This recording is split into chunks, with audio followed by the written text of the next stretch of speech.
चलिए ध्यान दीजिए, आज हम लोग पढ़ेंगे प्रकाश का अपवर्तन। प्रकाश का अपवर्तन, इसका इंग्लिश होगा रिफ्रैक्शन ऑफ लाइट। प्रकाश का परावर्तन, अपवर्तन यानी रिफ्रैक्शन ऑफ लाइट। जैसे हम लोग इसके पहले पढ़े थे प्रकाश का परावर्तन। प्रकाश के परावर्तन की परिभाषा हम लोग दिए थे कि जब कोई प्रकाश किरण किसी चिकने या पॉलिशदार तल पर पड़ता है तो वह प्रकाश किरण पुनः उसी माध्यम में वापस चला जाता है। प्रकाश की ये घटना क्या कहलाता है? प्रकाश का परावर्तन कहलाता है। क्या कहलाता है? परावर्तन बोलते रहिए, ठीक है। क्या कहलाता है? परावर्तन कहलाता है। अब यहाँ पर अपवर्तन की जब हम बात करेंगे तो इसमें प्रकाश किरणों का एक माध्यम से दूसरे माध्यम में जाना होता है। यानी जब कोई प्रकाश किरण एक माध्यम से दूसरे माध्यम में प्रवेश करती है तभी हम प्रकाश के अपवर्तन की घटना को समझ सकते हैं। इसलिए हम यह कह सकते हैं या यह कहा जाता है कि जब कोई प्रकाश किरण किसी एक माध्यम से दूसरे माध्यम में प्रवेश करती है तो अपने मार्ग से विचलित हो जाती है, अपने मार्ग से हट जाती है। प्रकाश की ये घटना जो है प्रकाश का क्या कहलाता है? अपवर्तन कहलाता है, रिफ्रैक्शन ऑफ लाइट कहलाता है। बात समझ में आई? यानी फिर एक बार देखेंगे, पुनः एक बार, कि जब कोई प्रकाश किरण किसी एक माध्यम से दूसरे माध्यम में प्रवेश करती है तो अपने मार्ग से, ठीक है, विचलित हो जाती है, हट जाती है। प्रकाश की ये घटना ही प्रकाश का क्या कहलाता है? अपवर्तन कहलाता है। जैसे आप देखेंगे, अब माध्यम कौन कौन सा है ये भी आप जान लेंगे। जैसे माध्यम, यहाँ पर हम 3 माध्यम की बात करते हैं या 3 माध्यम की बात करना है यहाँ पर हमको।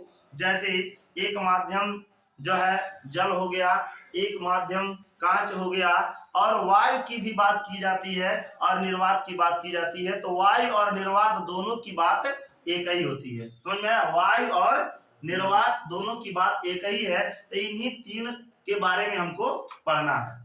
तो हम पहले यह देखते हैं, ये कोई माध्यम है, जैसे हम जल ले लेते हैं या कांच ले लेते हैं। ये कांच है, कांच का संकेत यह होता है, आप ऐसे कहीं भी दिखाएंगे तो ये जो है कांच को बताएगा कि ये कोई माध्यम है और वह माध्यम कौन सा है? कांच है, ठीक है।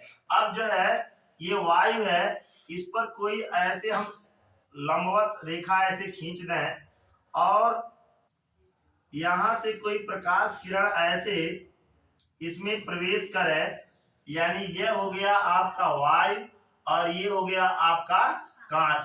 तो यहाँ पर आप क्या देखते हैं, यह वायु है और ये क्या है? कांच है। तो जब प्रकाश किरण वायु से कांच में प्रवेश कर रही है, अर्थात एक माध्यम से दूसरे माध्यम में प्रवेश कर रही है, तो अपने मार्ग से हट रही है।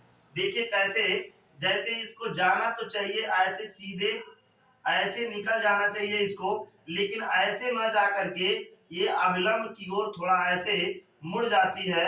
प्रकाश की यही घटना जो है क्या कहलाता है?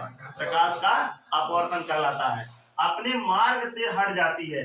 अब यह क्रिया होता क्यों है? क्योंकि यह माध्यम जो होता है आपका वायु विरल माध्यम कहलाता है और ये जो कांच होता है ये आपका सघन माध्यम कहलाता है। तो जब प्रकाश किरण विरल माध्यम से सघन माध्यम में प्रवेश करता है, अर्थात सघन माध्यम का मतलब क्या होता है कि इसमें जो कण होते हैं, जो पदार्थ वह बना हुआ है वह कणों से मिलकर के बना हुआ है।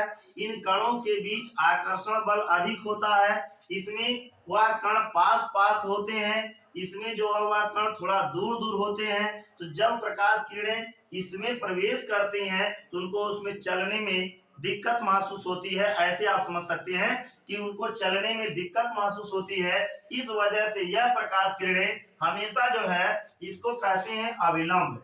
क्या कहते हैं? अविलंब। तो ये प्रकाश किरणें अविलंब की ओर मुड़ जाती हैं, यह कारण इसका होता है।